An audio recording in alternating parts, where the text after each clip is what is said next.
All right, well, we're back here at Alterowitz Gym at halftime, and Krista, you and I were just talking, and the Yellowjackets look pretty good. I mean, you got to consider it's been so long since they've played. They haven't played a game yet this year, and they're in this one. They're fighting hard, and they look pretty good so far. Yeah, I'm really proud of them. I have to agree with you. I wasn't really sure what to expect today since, as you said, they haven't played for so long. But, man, they're hanging in there. LC State is a great program year in and year out. So I'm, yeah, really proud of our ladies tonight.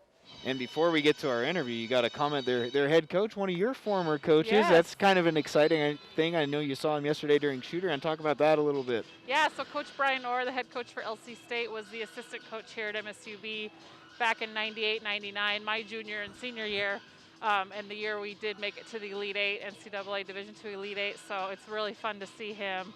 I loved him as a coach. He was great, and I know he's doing a great job with this program, so it's always fun to reconnect with coaches that you've had and throughout your career. So Absolutely. Well, we're glad to be back in this building, and boy, what a year it has been. Just everything that has gone on, but today is a day where we can sort of sit here and just think, we're playing again, and that so much has gone into this, so much hard work by you and your staff. Talk about what it means to be playing right now. yeah, well, it's just kind of rejuvenating, honestly. It's obviously been a very difficult 11 months, essentially, really, since the pandemic hit. But I think we've done a nice job making the decisions we've had to make. Of course, those were not made in silos. There's a lot of people, and it really took a village to kind of work through this. And as we continue to work through that, so it's really a lot of fun just to see the students out there competing again in a safe way. And I'm really proud of the work we've done, because I think we've done it the right way and we've done it the safe way. And we're going to learn things as we go. I'm sure we'll debrief after this weekend and we'll learn things we need to tweak, and and it'll help all of our sports to hopefully get back out competing. Yeah, that's right. The playbook for competing during a pandemic is being written right now. You don't have anything to look back on and think, well, this is how we did it last time. There was no last time. This is, a lot of uncertainty. Just talk about what that's been like to kind of navigate through and get to this point where we're playing again. Yeah, I just, obviously it was really difficult, and it continues to have challenges, but I think at the end of the day, like I said, we've made right decisions through all of this, and we're proud of that. And I think our student athletes have been resilient, and their character has shown through, and they've continued to, be compliant with the things we've asked them to do. And I know that that's difficult sometimes, but I think better days are ahead, and we're just going to take it one day at a time. And this is just the beginning, hopefully, of getting, like I said, all of our teams back out on the playing field, whatever that is. That's right. And of course, testing and all the protocol that goes along with being able to play, there's so much that is required of the students and the staff, so much extra that they already have on their plates with being athletes. But it really has been a team effort. There's been a lot of people who have been really involved in this. Absolutely, and I hope that they're watching tonight, because we wouldn't be here without them. And I do want to take a minute just to thank a few people that have helped us. We have a MSCB Incident Command team here that has been helping us since day one. And that's Dave Nordell and Kurt Tonjes and Darla Tyler McSherry have been leading that group and just been really helpful. We would not be here playing tonight without those three. And so I definitely want to give them a shout out and thank them for all of their help.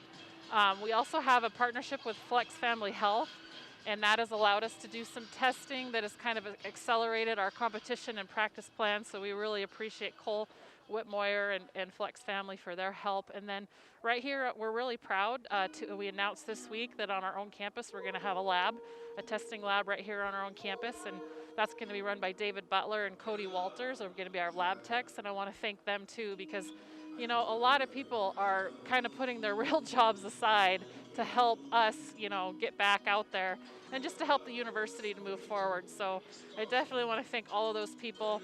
And of course, our own athletic staff, in particular, Andrew Bonner and Lindsay Sullivan, have been a big help on the Incident Command team.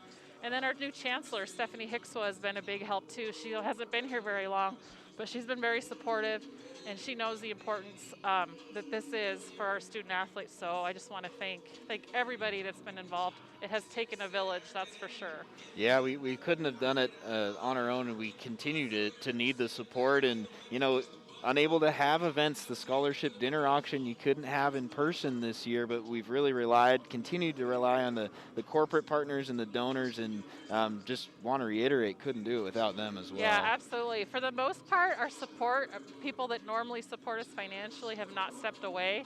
You know, I mean, there is some revenue lost, obviously, with our events and ticket sales and things like that, but this community is real supportive of our program, and definitely a shout out and a thank you to them too, because there's a lot of people that help make us run, support scholarships, support operations, whatever it is. So we want to thank them too. Yeah. All right, well, we're getting ready for a busy spring. Basketball just to start, but we've got not only our spring sports going, but soccer's going to play, men's and women's soccer. Volleyball is going to compete as well, so it's going to be a busy spring, and we're just glad these athletes will have a chance to compete. Yeah, absolutely. And I want to thank you, too, for doing a great job up here on the web stream. It's got to feel good to get back, right? Oh, absolutely. It's good to be back in the seat. It's been far too long, but good to be calling some live action. So, well, thank you, Krista, for your time and for your leadership. Really, these athletes wouldn't have the chance to do this without your leadership and everything you've done. I've seen your work day in and day out. I know it's been far from easy. So this is